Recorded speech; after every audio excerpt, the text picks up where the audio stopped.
কালারটা খুব সুন্দর।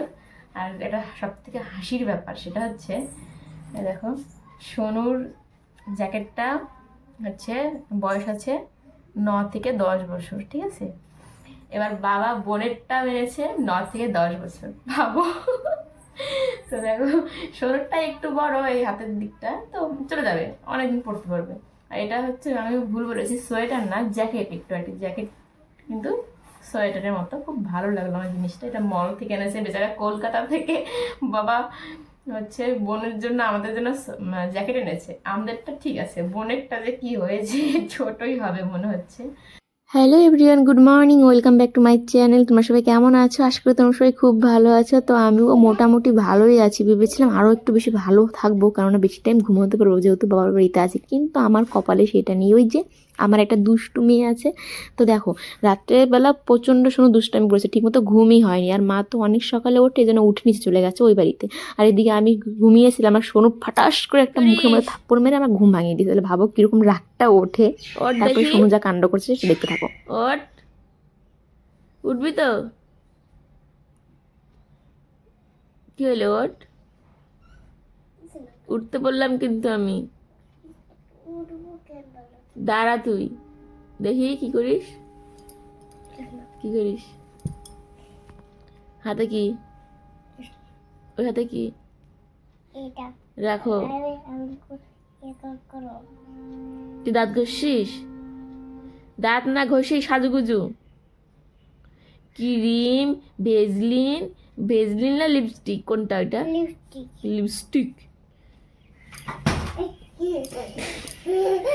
জামা কাপড় পরা নেই, কিছু নাই।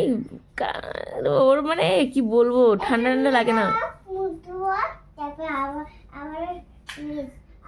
তুই সোয়েটার পরবি? সোয়েটার পর তাড়াতাড়ি, বেশি বেশি সোয়েটারটা নিয়ে পর, রাখ।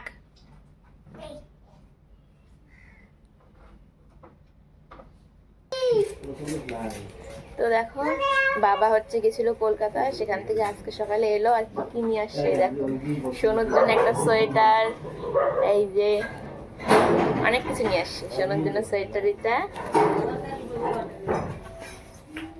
এটা হচ্ছে সোনুর মানির জন্য, মানে আমার বোনের জন্য, কিন্তু সোয়েটারটা মনে হচ্ছে ছোট হবে।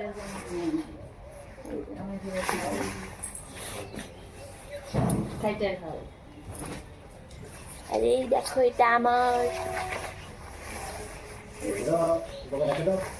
এটা আমার জন্য। কালারটা কিরকম লাগবে আমাকে একটু জানিও, আমি তো বুঝতে পারছি না ভাই কেমন লাগবে, এরকম কালার কোনোদিনও পরিনি। এটা আমার জন্য, মানে সোয়েটার না, জ্যাকেট আর কি, জ্যাকেট। এই যে আমার দুইটা জিনিস, এই দেখো, একটা নাইটি, ফুল হাতে একটা নাইটি, এটা মায়ের জন্য, এটা মায়ের ফুলাতা নাইটি, আর এই যে মোজা, আর একটা এই যে মাথায় দেওয়া। আর এখানে আছে অনেকগুলো আমলকি, আমলকি এটা বানায় খেতে হবে, কাইটে কাইটে কি দেওয়া করলো বাবা, অনেকগুলো আমলকি। তো বলো কেমন লাগলো? আমার তো এই কালারটা মানে একটা আনকমন কালার, জীবনে পরি নাই, এর জন্য একটু ভয় লাগছে কেমন লাগবে। আর মেন কথা, এগুলো পরে আমরা যাব কোথায়? আমাদের এখানে ঠান্ডাই নাই। আমারটাতে টুপি আছে, সোনুরটাতে, সোনুর মাইটাতে টুপি নাই।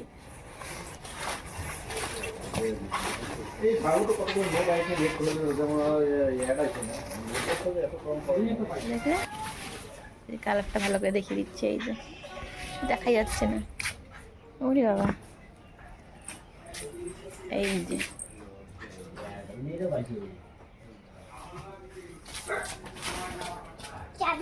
কপালটা আমার এতই খারাপ যে আমি ব্লগটাও ঠিক মতো তোমাদের সাথে শেয়ার করতে পারিনি। মানে সোনু ওখানে গিয়ে তো মানে দুটো হাত দুটো পায়ের জায়গায় না সব যেন ডবল ডবল হয়ে যায়, মানে দুটোর জায়গায় 4টে করে হয়ে যায়। এর জন্য ওখানে না বেশি টাইম আমার থাকা হয়ে ওঠেনি। কালকের মানে আগের দিন রাত্রের থেকে শোনো শুরু হয়েছে দুষ্টামি, সকালবেলা তো প্রচণ্ড দুষ্টামি আছেই। তারপরে তো মানে কি বলবো, এতটাই মানে মাথা গরম হয়ে যাচ্ছিলো, যার জন্য আমি তাড়াতাড়ি করে বাড়িতে চলে আসি, না হলে কিন্তু আমি তাও ওই বিকেলের দিকে আসতাম। তো আমি বাড়িতে চলে আসি তখন ওই দুপুর 12টার মতো বাজে। সোনুর বাবা গিয়েছিল নিয়ে আসে, তারপর বাড়িতে এসে রান্নাবান্না করে খাওয়া দাওয়া করে সোনুকে ঘুম পাড়িয়েছিলাম। খুব তাড়াহুড়ো ছিল, এই জন্য তোমার সাথে আর কিছু শেয়ার করতে পারিনি। এখন ঘুম থেকে উঠে সোনুকে খাইয়ে দিলাম, মানে আমি ঘুমাইনি, সোনু ঘুমিয়েছিল। ওকে ওকে খাওয়াটা হয়ে গেছে, এরপর ওকে রেডি করে দিচ্ছি। আর ওকে আমি রেডি করে দিচ্ছি বলে সোনুর ভীষণ অসুবিধা হচ্ছে, আমি কেন সোয়েটার পরিয়ে দিচ্ছি, ও তো নিজে নিজেই পড়তে পারে, হাজারটা কথা। তো আজকের থেকে সোনুর নতুন টিউশন শুরু, এর জন্য তাড়াতাড়ি ভালো মতো রেডি করে দিচ্ছি। 4:30টার দিকে পড়া, সোনু যে এত ঢিলা না খেতে কি বলবো তোমাদের। তো দেখো রেডি করাচ্ছি, তার মধ্যে কত রকমের কথা বলছে, তুমি কেন রেডি করাচ্ছ, আমি তো নিজে নিজে হতে পারি, তুমি তেল দিচ্ছ কেন, এটা ওটা হাজারটা কথা। তো যাই হোক, এখন একটা জিনিসই বেঁচে গেলাম যে সোনুকে টিউশনে দিয়ে আসার পরে বাড়িতে আমার কাজগুলো করতে পারবো।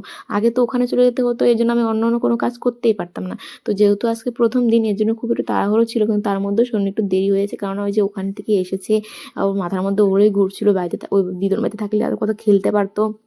এখানে ঘুম থেকে ওরা পরের থেকে শুরু করে দিয়েছে আমাকে নিয়ে না দিদুন মানির ওখানটা যাবে, ওখানে 1 সপ্তাহ থাকবো, ঠিক আছে। হাজারটা কথা বলছে তখন, জানো। তো যাই হোক, সব দিকে একটা বিষয় সোনুর খুবই ভালো, সেটা হচ্ছে সোনুকে যখন আমি টিপ পরিয়ে দিই, সোনুর কিন্তু কোনো রকম দুষ্টমি করে না, খুবই চুপচাপ হয়ে থাকে। আর এই জিনিসটা কিন্তু সোনু ছোটোবেলার থেকেই। তো যেহেতু আজকের থেকে নতুন টিউশন, এই জন্য ভাবলাম সোনুর পুরোনো খাতা আর দেবো না, একদম নতুন খাতাপত্রই দিয়ে দেবো। আর জানো, এই কয়েক মাসে শোনো কতই যে বই, কতই যে খাতা, আর কতই যে পেন্সিল নষ্ট করেছে, তা আবার আমার হিসাবের বাইরে। তো এর জন্য আমি মাঝে মধ্যে জানো ওর বই খাতা লুকিয়ে লুকিয়ে রাখি। তো নতুন খাতা তো পেয়েছি, কিন্তু বই আর খুঁজে পেলাম না, কোথায় যে রেখেছি আমার সেটা মনে নেই। তারপর ভাবলাম থাক, এইগুলো খুঁজতে খুঁজতে অনেকটা দেরি হয়ে যাবে, যেটা পেয়েছি সেটা দিয়ে টিউশনে পাঠাই, যদি কিছু বলে টিউশন থেকে তাহলে পরে আবার খুঁজে দেখবো বাড়িতে কোথায় বইটাই আছে। আর এখন একদিনের জন্য নতুন করে কিনবো না, কারণ জানুয়ারির থেকে তো স্কুল শুরু শোনুর। আর হচ্ছে তখন স্কুল থেকে বলে দেবে কোন বইটাই কিনবো, তাই না। এর জন্য ভাবলাম টাকা এখনও নতুন করে কিনবো না, যেগুলো আছে সেগুলো দিয়ে চালিয়ে দেবো। এই তো ভাবলাম যে খাতা নতুন, আর নামও লেখা হয়নি, নামটা লিখে দিই। সোনু বলছে তুমি কেন লিখে দিচ্ছ, আমি তো নিজেই নাম লিখতে পারি। ভাবো তোমরা, সোনু আমার সব পারে। তো ভগবানই জানে নতুন প্রাইভেটে গিয়ে সোনু যে কি করবে। আসলে এতগুলো মাস সোনু ওখানটায় পড়েছিল, তো খুব মন দিয়েই পড়েছিল। এখন নতুন প্রাইভেট, নতুন সব মানে বন্ধু বান্ধব পাবে, সোনু যে কি ভালো মতো পড়াশোনা করবে নাকি দুষ্টুমি করবে, সেটাই হচ্ছে ভাবনার বিষয়। তো দেখা যাক, আজকে প্রাইভেট থেকে আসুক, তারপর দেখি সোনু কি আজকে করেছে, সেটা তোমাদের সঙ্গে অবশ্যই পরে জানাবো। তো দেখো, সোনুকে প্রাইভেটে দিয়ে আসলাম, আর তোমাদেরকে একটা জিনিস দেখাচ্ছি। কালকে বাড়িতে ছিলাম না, এই সুযোগে সোনুর বাবা দেখো নার্সারিতে গিয়ে ফুল গাছ এনে লাগিয়েছে। তাহলে রাগটা কীরকম ওঠে। বলেছিলাম যে আমিও নার্সারিতে যাব, সেটা আমার হলোই না। কত গাছ টাছ লাগিয়েছে বাড়িতে একটা বেলাতেই, দেখো। আর দেখো, যেহেতু আমি বাড়িতে ছিলাম না, এর জন্য আমার বাড়ি ঘরের অবস্থা দেখো, পুরো একদম পাতায় ভর্তি এখন। তো দেখো, সোনুকে তো দিয়ে এসেছি প্রাইভেটে, 5:30টার দিকে বানাতে যেতে হবে, যদিও বাড়ির সামনে, তবুও নিয়ে আসবো। আর দেখো, তখনকার বাড়ি থেকে এনেছি এই যে জিনিসপত্রগুলো, ব্যাগের মধ্যেই আছে এই জিনিসগুলো। তো সোনুর সোয়েটার আর আমার সোয়েটারটা এখানে আছে। কীভাবে খুলে এটা রে বাবা, কীভাবে খুলে জানিও না। তো সোনুর সোয়েটারের কালার আর বোনেরটা কিন্তু একই, তখনকার তোমাদের দেখিয়েছিলাম, জানি না ভালো মতো তোমরা তখন বুঝতে পেরেছি না কালারটা। দেখো সোনুরটা খুব সুন্দর। আর এটা সব থেকে হাসির ব্যাপার, সেটা হচ্ছে দেখো, সোনুর জ্যাকেটটা হচ্ছে বয়স আছে 9 থেকে 10 বছর, ঠিক আছে। এবার বাবা বোনেরটা মেরেছে 9 থেকে 10 বছর, ভাবো। তো দেখো, সোনুরটা একটু বড় এই হাতের দিকটা, তো চলে যাবে, অনেকদিন পড়তে পারবে। আর এটা হচ্ছে, আমি ভুল বলেছি, সোয়েটার না, জ্যাকেট, একটু আর কি জ্যাকেট, কিন্তু সোয়েটারের মতো। খুব ভালো লাগলো আমার জিনিসটা, এটা মল থেকে এনেছে বেচারা, কলকাতা থেকে বাবা হচ্ছে বোনের জন্য, আমাদের জন্য জ্যাকেট এনেছে। আমাদেরটা ঠিক আছে, বোনেরটা যে কি হয়েছে, ছোটই হবে মনে হচ্ছে, দেখা যাক। বোন বাড়িতে এলেও দেখে কি বলে, ওর হবে কি না। কিন্তু আমাদের যে আইডিয়া হচ্ছে যে ওর হবে না, তো যদি না হয় আর কি করা যাবে, হচ্ছে কি বলে, সোনুই পড়বে বড় হয়ে। আর আমারটার কালারটা তখন তোমাদের দেখিয়েছিলাম, ঠিক মতো বোঝা যাচ্ছিল না, আমি পরে দেখলাম ভিডিওটা। তো দেখো এই যে কালারটা, একটু পরি, চলো তখন তো পরিনি, এখন একটু পরে দেখো।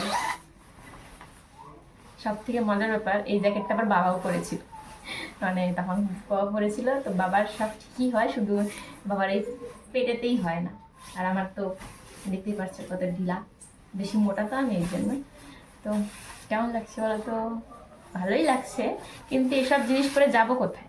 যাওয়ার জায়গায় তো নেই। ভালোই লাগছে জ্যাকেটটা।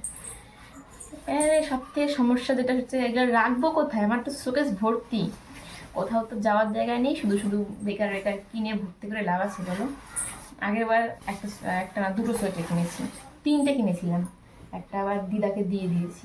ভাগ্যিস, নাহলে কি করতাম এতগুলো সোয়েটার। আর এবার আবার বাবা এটা দিয়েছে। কোথায় যে রাখবো এত জিনিস। আর যে নাইটিটা সেলাই করতে লাগবে, মাঠটা আনতে ভুলেই গেছি, মাঠটা অনেকটা সেলাই করতে হবে নিচের দিকে, আর আমারটা একটু ভাঁজ করে সেলাই করতে হবে। নাইটিটা কিন্তু দারুণ শীতের দিনের জন্য একদম। যদিও এখন নাইটি খুব কমই পরি, তো ভাবতেও দেখো অবাক লাগছে, বাবা মল থেকে আমাদের জন্য নাইটি নিয়ে এসেছে। আর জানো হচ্ছে, বাবার পছন্দের জিনিস এবার দিয়ে দুবার পরলাম। মানে এই যে এবার এই যে নাইটি আর জ্যাকেটটা এনেছে, আর 2 বছর কি 3 বছর আগে, 3 বছর না 4 বছর হবে হয়তো, তো 4 বছর আগে বাবা যখন একবার গিয়েছিল কলকাতা, তখন আমাদের জন্য দু বোনের জন্য দুটো কুর্তি এনেছিল। আর তখন হচ্ছে ভাই ছিল, তখন ভাই ছিল, এবার তো আর ভাই নেই। তো থাকলে হয়তো মানে আরও ভালো হতো আর কি, সব জিনিস সব কিছু আর কি অন্যরকম হতো। তো যাই হোক, আর বাবা গিয়েছিল হচ্ছে আমাদের, যেহেতু জানোই কারখানা আছে, তো সেখান থেকে একটা মেলা হয়, মানে সব মেশিন টেশিনের, তো সেই মেলাতে গিয়েছিল একটা কাকুর সঙ্গে। আর আমি ভাবতেও পারিনি বাবা এত জিনিস নিয়ে আসবে আমাদের জন্য। সত্যি এর একদম সারপ্রাইজ একদম। মানে আর বিশেষ করে আমি এরকম না জেনে এরকম জিনিস পেতে কার না ভালো লাগে বলো? আমি তো অবাক হয়ে গেছি যখন বাবা ব্যাগ থেকে বের করলো, তখন যদি আমি ভিডিও করতে পারতাম। তো আমি ভেবেছিলাম সোনোর জন্য নিয়ে আসছি। তো ফার্স্টে সোনোরটা বের করেছে, ভেবেছিলাম সোনোর জন্য নিয়ে আসে, তারপরে দেখি বোনের জন্য নিয়ে আসছে, তারপরে হয়তো ওরা ছোট, ওদের জন্য এনেছে, তারপরে দেখি আমার জন্য এনেছে, আমি তো তখন ভীষণ খুশি। তারপরে দেখি বাবা আমার জন্য দুটো, একটা জ্যাকেট আবার একটা নাইটি, ডবল ধামাকা আমার। সত্যি কিছু কিছু আনন্দ সবার সঙ্গে ভাগ করে নিতে হয়। যেমন এটা আমি আজকে ভীষণ খুশি, এই যে জ্যাকেটটা আর নাইটিটা পেয়ে। মানে সবসময় তো নিজের পছন্দের জিনিসই পরি, তাই না? মাঝে মধ্যে অন্যদের পছন্দের জিনিসও পরতে ভীষণ ভালো লাগে।